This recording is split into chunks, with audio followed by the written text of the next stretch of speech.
এই মুহূর্তে সবচেয়ে বড় খবর ফের নদিয়ায় প্রকাশ্যে সামনে এলো বিজেপির গোষ্ঠীকোন্দল, ভাঙচুর বিধায়কের গাড়ি।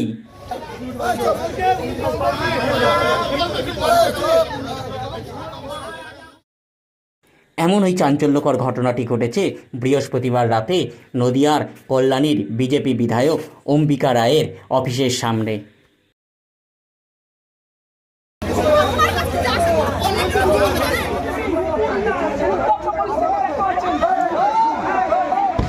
আর এই ঘটনা